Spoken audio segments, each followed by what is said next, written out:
Hello students, आपके अपने YouTube channel मोरे class में स्वागत है। हमारा आज का टॉपिक है पैसिव वॉइस। स्टूडेंट्स, हमारा पैसिव वॉइस चार्ट्स है जिसके द्वारा हम जान सकेंगे कि किस टेंस को हम किस टेंस में बदलेंगे जब उसकी पैसिव वॉइस बनानी। स्टूडेंट्स, हमारा पहला है यहाँ पे, जब हमारा कोई टेंस दे हो, कोई सेंटेंस दे रखा हो, उसमें अगर फर्स्ट फॉर्म यूज हो रही हो और उसमें कोई भी हेल्पिंग वर्ब अगर प्रयोग ना हुई हो तो वह हमारा प्रेजेंट इंडेफिनिट टेंस होता है। और हमारा सेकंड ये भी हो सकता है कि उसमें हेल्पिंग वर्ब ना हो और मेन वर्ब के साथ एस या एस जुड़ रहा हो तो वह भी हमारा प्रेजेंट इंडेफिनिट टेंस होगा। या फिर हो सकता है उसमें डू और डज दे दी जाए और तब भी हमारा वो प्रेजेंट इंडेफिनिट टेंस होगा। तो प्रेजेंट इंडेफिनिट टेंस की जब हम पैसिव वॉइस बनाएंगे तो उसको हम प्रेजेंट कंटिन्यूअस टेंस में चेंज कर देंगे, अर्थात उसकी पैसिव वॉइस बनाने के लिए हम एच आर और एम का प्रयोग करेंगे। एच का प्रयोग हम एक वचन के लिए करते हैं, आर का प्रयोग हम बहुवचन के लिए करते हैं और एम का प्रयोग हम आई के साथ करेंगे। हमारा सेकंड रूल है, यदि उसमें आईएनजी फॉर्म लगी हो अर्थात वो आईएनजी फॉर्म दे दी जाए तो उसको हम बीइंग में चेंज कर देंगे। यहाँ पे इसके द्वारा जान सकते हैं हम।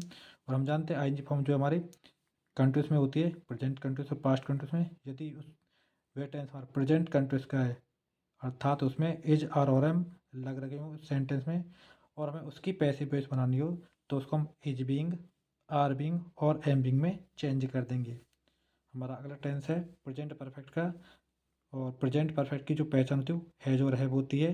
जब इसकी प्रेजेंट परफेक्ट की पैसिव वॉइस बनानी हो तो उसको प्रेजेंट परफेक्ट कंटिन्यूस में चेंज कर देना है और उसकी हेल्पिंग वर्ब होती है हैज बीन और हैव बीन, यानी हैज और हैव आने पर उसको हमें हैज बीन और हैव बीन में चेंज कर देना है।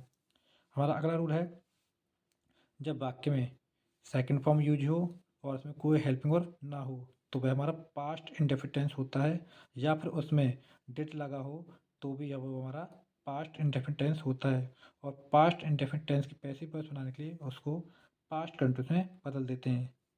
और पास्ट कंटिन्यूस की जो हेल्पिंग वर्ब होती है वो होती है वाज और वर्ब, यानी सेकंड फॉर्म आ जाए या फिर डिड आ जाए तो उसको वाज और वर्ब में चेंज कर देना है। हमारा अगला रूल है वाज और वर्ब, जो कि पास्ट कंटिन्यूस टेंस की हेल्पिंग वर्ब है। यदि पास्ट कंटिन्यूस टेंस की हेल्प का हमें पैसिव वॉइस बनाना हो तो उसको वाज बीइंग और वर्ब बीइंग में चेंज कर देना है।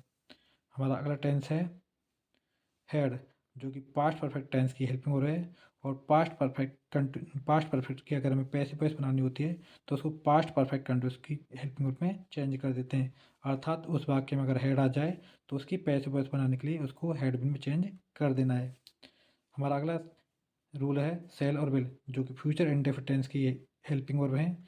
यदि फ्यूचर इंडेफिनिट टेंस की हमें पैसिव वॉइस बनानी हो तो उसको फ्यूचर कंटिन्यूस में चेंज कर देना है और उसकी हेल्पिंग वर्ब होती है हमारी सेल बी और विल बी, अर्थात सेल और विल को हमें सेल बी और विल बी में चेंज कर देना है। हमारा अगला टेंस है फ्यूचर परफेक्ट टेंस, जिसकी हेल्पिंग वर्ब होती है सेल हैव और विल हैव।